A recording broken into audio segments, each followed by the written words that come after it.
오늘 우리에게 주시는 하나님의 말씀, 요한복음 12장 20절부터 33절까지입니다. 명절에 예배하러 올라온 사람들 가운데 그리스 사람이 몇 명 있었는데 그들은 갈릴리 베세다 출신 빌립에게로 가서 청하였다.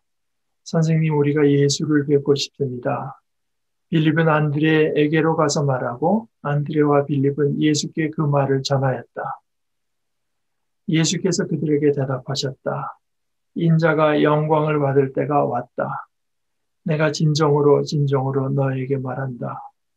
밀알 하나가 땅에 떨어져서 죽지 않으면 한 알 그대로 있고 죽으면 열매를 많이 맺는다.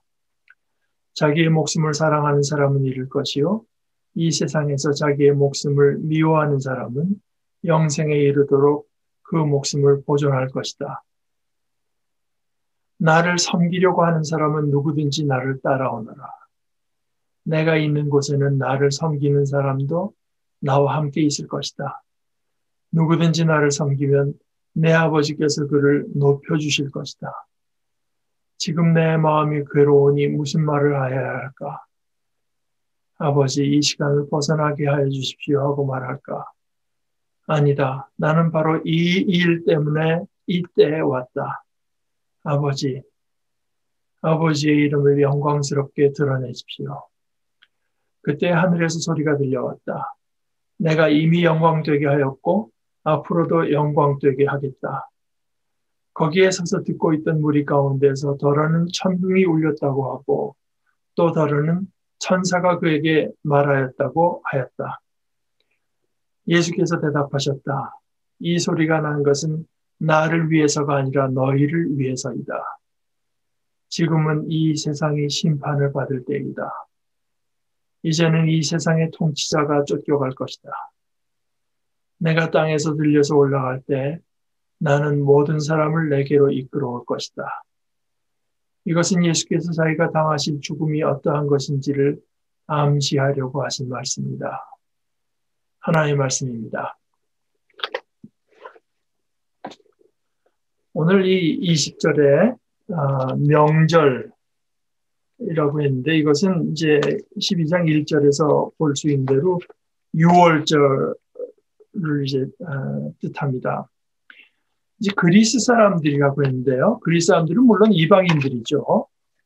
이 사람들 중에서 이제 이방인 가운데 몇이 6월절 명절을 맞아서 예루살렘에서 예배하려고 올라왔습니다. 이게 아마 이 사람들이 그러니까 소위 하나님을 두려워하는 사람들, 하나님을 경외하는 사람들이라는 그 어떤 전문 용어로 불리던, 그러니까 이방인들로서 유대인의 하나님을 믿던 사람들일 것입니다. 이 사람들은 성전뜰 가운데서 이방인의 뜰이라고 한 곳에서 이제 예배하는 것까지는 허락이 되고, 그러나 6월절 양을 먹는 그런 권한까지는 주어지지 않았습니다. 이게 참 한국 교회는 그런 일이 많이 없지만 그래도 아마 성당 같은 데 가면 여러분이 그런 일을 당할지 모르는데 예배는 얼마든지 참석하시되 성찬식에는 자기들과 같은 어떤 그들의 자신들의 어떤 멤버의 자격을 갖추지 못했으면 죄송하지만 사양해 주시면 좋겠습니다 하는 데들이 있습니다. 뭐 그런 것과 비슷한 것 같아요. 이들이 예수님을 배웠고자 해서 찾아왔습니다. 그 말을 전해 들으신 예수님께서 그 이방인들이 자신들을 찾아왔다고 하는 데에서 예수님 자신이 영광을 받을 때가 왔다고 하는 어떤 그 분명한 전조를 보십니다. 저 뒤에 오늘 읽을 말씀 가운데 32절에 이렇게 말씀하시죠. 내가 땅에서 들려서 올라갈 때, 이제 예수님께서 영광을 받으실 때입니다. 십자가에 달리실 때를 말씀하신 것입니다. 그때 나는 모든 사람을 내게로 이끌어올 것이다. 이 이방인들 몇이 찾아온 것을 이제 기화로 예수님께서 이 말씀을 하시는 것입니다. 모든 사람, 유대인뿐이 아닌 모든 사람을 내게로 이끌어올 것이다. 그런데 사실 이것은 이제 예수님께서만 말씀하신 것이 아니라 구약 성경의 예언자, 그 중에서 특별히 이사야와 미가가 내다본 것과 일치합니다.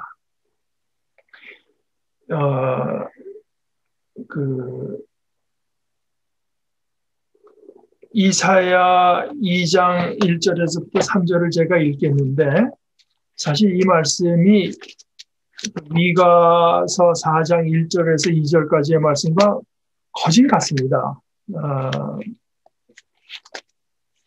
제가 이사야서 2장 1절에서부터 3절의 말씀을 읽겠습니다. 이것은 아모스의 아들 이사야가 유다와 예루살렘을 두고 계시로 받은 말씀이다. 마지막 때 주님의 성전이 서 있는 산이 모든 산 가운데에서 으뜸 가는 산이 될 것이며 모든 언덕보다 높이 솟을 것이니, 이제 하나님의 영광이 떠오르는 것을 말한 것입니다. 모든 민족이 물밀듯 그리로 몰려들 것이다.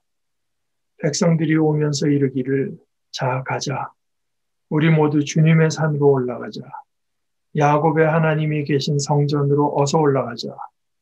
주님께서 우리에게 주님의 길을 가르치실 것이니 주님께서 가르치시는 길을 따르자 할 것이다. 율법이 시온에서 나오며 주님의 말씀이 예루살렘에서 나온다.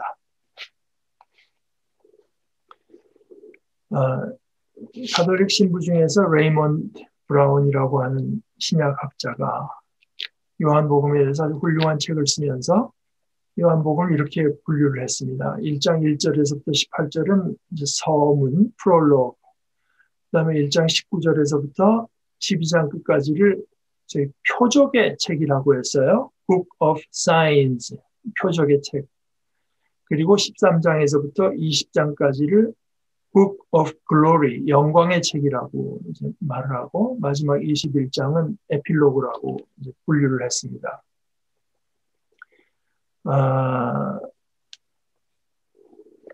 11장까지 해서 예수님께서는 7개 표징을 베푸십니다. 가나의 혼인잔치에서 물을 포도주로 이제 바꾼 데에서부터 시작해서 11장에 죽었던 나사로를 살리시는 데까지 이제 7개의 표징을 행하십니다. 그 표징의 목적이라고 하는 것은 영광을 드러내는 것입니다. 그런데 거듭거듭 한 두어 번 이제 말하기를, 영광을 드러내시기는 하되 아직은 때가 이르지 않았다. 그 가나에서 예수님이 약간 어떻게 보면 퉁명스럽게 어머니 마리아에게 하신 말씀이 뭐죠? 내 때가 아직 이르지 않았습니다.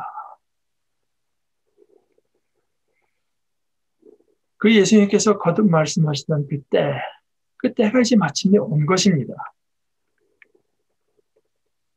그 때는 언제냐? 십자가에 달려 돌아가실 때인데, 사실은 11장까지 해서 7개의 표징을 보이셨다고는 하지만,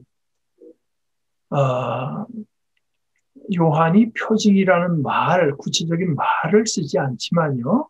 표징이라고 하는 건 이제 헬라어로 세메이온한 건데, 세메이온이라는 표징이라는 말을 쓰지는 않지만, 그 명사 단어는 쓰지는 않지만, 오늘 사실 12장 33절에서요. 요한이 뭐라고 말을 하는가 하면은, 이것은 예수께서 자기가 당하실 죽음이 어떠한 것인지를 암시하려고 하신 말씀이다. 이 암시했다는 말이 아까 표징은 세메이온이라고 했죠. 암시했다는 건 세마이노입니다. 세마이노. 그래서 그리고 표징이 영광을 드러내려고 하는 목적으로 베풀어진 것이라면 여기서 영광을 가장 환히 드러내는 십자가야말로 마지막 표징이면서 표징 중의 표징입니다. 표적 중의 표적입니다. 무슨 영광을 드러내는가 하면은 여태까지 모든 그 표적이라고 하는 것이 예수님이 이거는 땅에서 일어날 수 없는 일들, 땅에 이룰 수 없는 일들을 베푸심으로써 이 일의 출처가, 다시 말해서 자기 자신의 출처가 생명과 빛과 온전함의 꽃, 다시 말해서 위로부터 오신 분이라고 하는 위로부터 오신 분으로서의 영광을 드러내신 사건들입니다.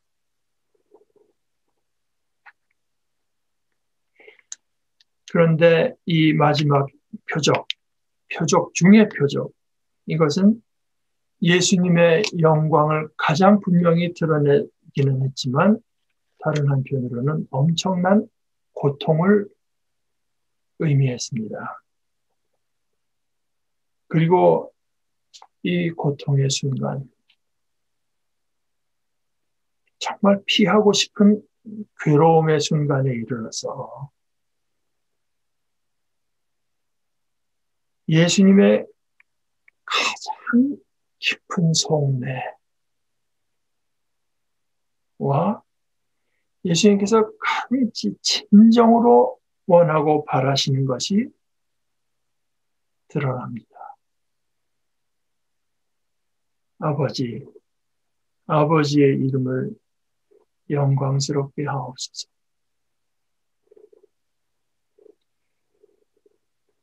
이것은 물론 예수님께서 가르쳐 주신 주기도문의 가장 으뜸 가는 간구와 같습니다. 결국은 이것을 보면 주님께서 이제까지 여러 가지 표적을 베풀어 오신 것도 결국 그 중심은 이것이었습니다. 자신이 내가 위로부터 보냄받은 자라고 하는 것은 그 말을 바꿔서 말하자면, 결국 바꿔 말하면 하나님께서 그 지으신 세상을 사랑하셔서 그 세상에게 영생을 주시는 분이신 것을 말하고 있는 것입니다. 하나님께서는 사랑이십니다. 하나님께서 그저 한번 그냥 우주를 그저 재미 삼아서 취미 활동처럼 이 온 우주와 인간을 만드신 것이 아닙니다. 하나님은 사랑으로 창조하셨고 사랑으로 이 모든 만유를 붙드시고 계시고 또 사랑으로 구원하셔서 사랑 가운데 영원히 함께 사시기를 원하고 함께 사십니다.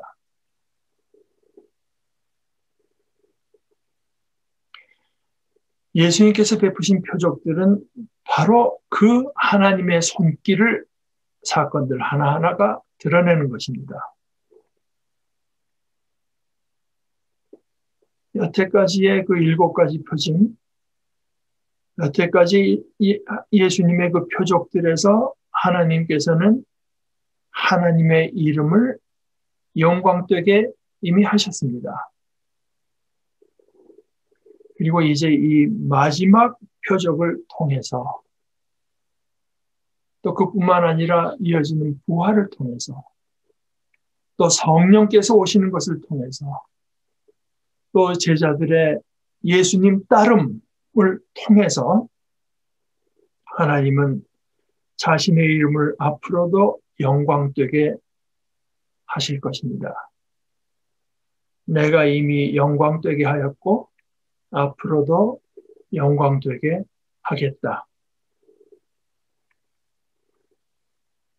이 말은 바꿔 말하면 내가 이제껏 너의 하나님으로 하나님 노릇해왔고 앞으로도 그렇게 하겠다는 말씀입니다. 하나님은 물론 진정한 의미에서 자족하신 분이십니다. 뭐 어느 누구가 그 하나님을 더 영화롭게 만들 수 있는 것도 물론 아니고요. 또 덜 영화롭게 할 수도 없습니다. 우리가 하나님을 영화롭게 한다고 하는 것은 하나님 편에서 뭐 그것이 필요해서 그런 것이 아니라 오히려 하나님의 이름이 예를 들어서 우리에게 영화롭게 될 때 그것은 우리에게 하나님이 하나님 되실 때 그것은 바로 우리에게 생명을 뜻합니다. 하나님의 이름이 우리에게 하나님의 이름은 합당한 영광을 얻지 못하면 영화롭게 되지 않으면 바로 여기에서 어떤 왜곡과 어지러움이 일어나면 그런 우리의 모든 것이 왜곡되고 어지러워집니다.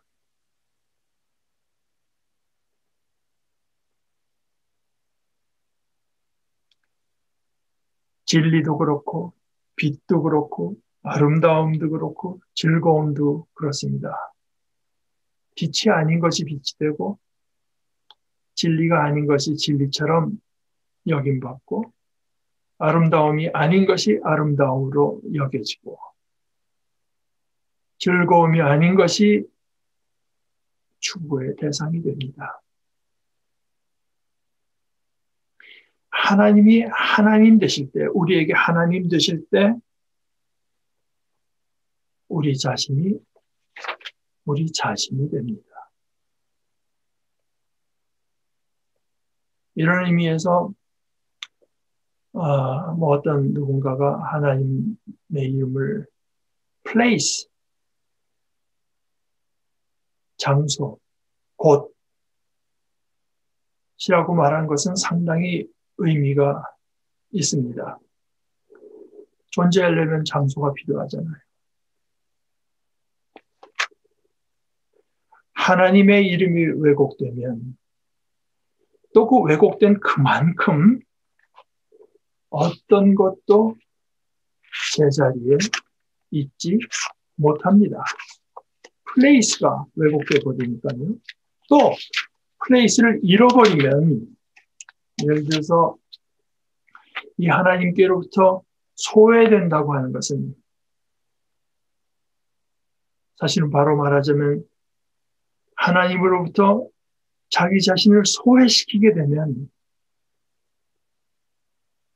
이것이 바로 성경에서 말하는 죽음이요 멸망이라고 하는 것인데요. 결국 모든 것이 왜곡되고 어두워지고 가난해지고 황폐해집니다.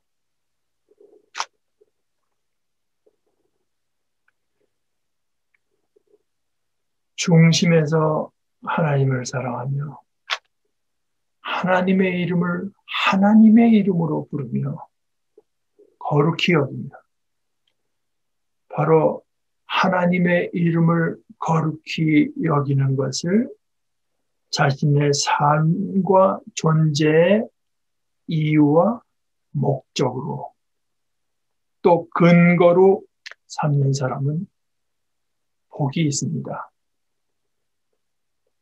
그때 우리 각자는 진정한 자기 자신이 되고 우리 각자는 진정한 자신의 삶을 살게 됩니다. 그것이 영생입니다.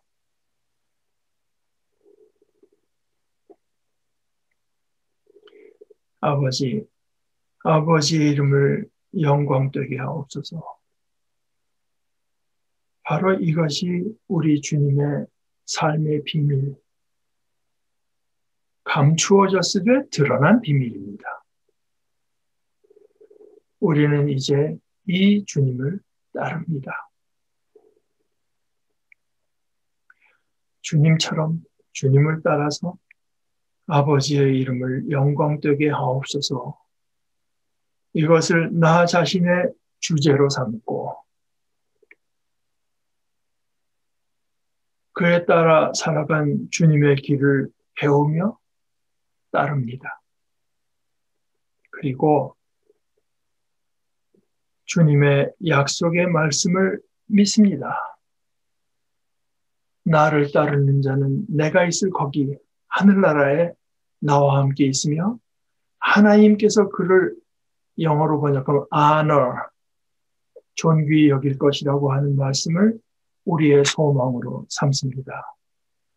나를 섬기려고 하는 사람은 누구든지 나를 따라오너라. 내가 있는 곳에는 나를 섬기는 사람도 함께 있을 것이다.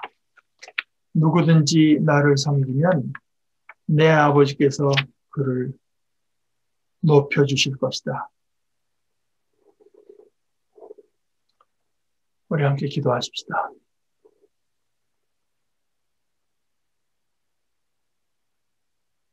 하나님, 우리 아버지, 저희들의 하나님이 되어주시는 것을 감사합니다.